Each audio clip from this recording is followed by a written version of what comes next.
रामायण भाग 2 अयोध्या से वनवास तक। नमस्कार मित्रों, स्वागत है आपका रामायण की इस पावन यात्रा में। पहले भाग में आपने भगवान श्री राम के जन्म, उनके बालकाल और माता सीता से विवाह तक की कथा सुनी। आज के इस दूसरे भाग में हम जानेंगे कैसे अयोध्या में खुशी का माहौल अचानक दुख में बदल गया, कैसे भगवान राम ने राज सिंहासन छोड़कर वनवास स्वीकार किया और कैसे एक आदर्श पुत्र, आदर्श भाई और आदर्श पत्नी का उदाहरण पूरी दुनिया के सामने रखा गया। अयोध्या नगरी में चारों ओर उत्सव का वातावरण था।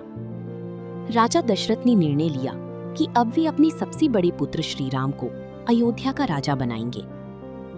पूरा नगर दीपों से सजाया गया। लोग नाच रहे थे, गा रहे थे, क्योंकि श्री राम केवल राजा नहीं, जनता के हृदय की धड़कन थी। लेकिन उसी महल में एक ऐसी घटना होने वाली थी जो पूरी रामायण की दिशा बदल देती है। रानी कैकेयी की दासी मंथरा ने कैकेयी के मन में जहर घोलना शुरू किया। उसने कहा, यदि राम राजा बन गए तो भरत कभी राजा नहीं बन पाएंगे। धीरे धीरे कैकेयी का मन बदल गया। उन्हें याद आया कि वर्षों पहले युद्ध में प्रसन्न होकर राजा दशरथ ने उन्हें 2 वरदान देने का वचन दिया था। कैकेयी क्रोध कक्ष में चली गई। जब राजा दशरथ वहां पहुंचे तो उन्होंने पूछा, क्या बात है प्रिय, तुम इतनी दुखी क्यों हो?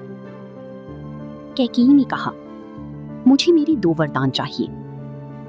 राजा दशरथ बोले, मांगो, मैं अवश्य पूरा करूंगा। तब कैकेयी ने कहा, पहला वरदान, भरत को अयोध्या का राजा बनाया जाए। दूसरा वरदान, राम को 14 वर्ष का वनवास दिया जाए।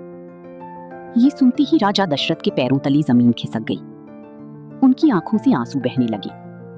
वे बोले, कैकेयी, राम मेरे प्राण हैं, मैं उनके बिना जीवित नहीं रह सकता। लेकिन कैकेयी अपने निर्णय पर अडिग रही। जब श्री राम को ये बात पता चली तो उन्होंने बिना किसी विरोध के वनवास स्वीकार कर लिया। यही श्री राम की महानता थी। जहां एक सामान्य व्यक्ति सत्ता के लिए लड़ता, वहीं राम ने पिता के वचन की रक्षा के लिए राजपाट त्याग दिया। माता सीता ने कहा, जहां मेरे पति रहेंगे वहीं मेरा स्थान है।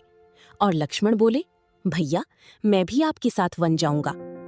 तीनों वनवास के लिए तैयार हो गए। जब अयोध्या की जनता को ये समाचार मिला, पूरा नगर रो पड़ा। लोग राम के रथ के पीछे पीछे चलने लगे।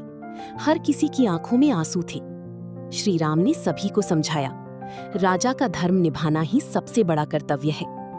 इसके बाद श्री राम, माता सीता और लक्ष्मण वन की ओर निकल पड़े।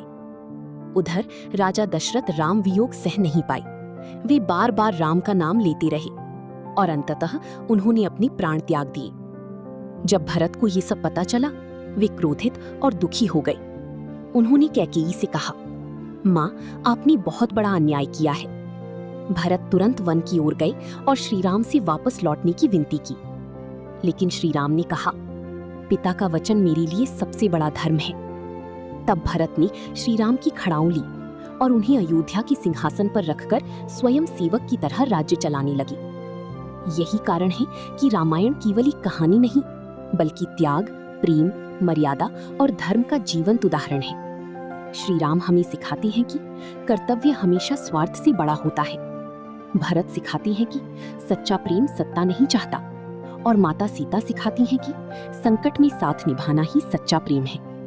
अगले भाग में हम जानेंगे वन में श्री राम की जीवन की कहानी, शूर्पणखा का आगमन और कैसे रावण ने माता सीता का हरण किया।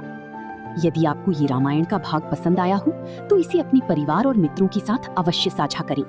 जय श्री राम। राधे राधे।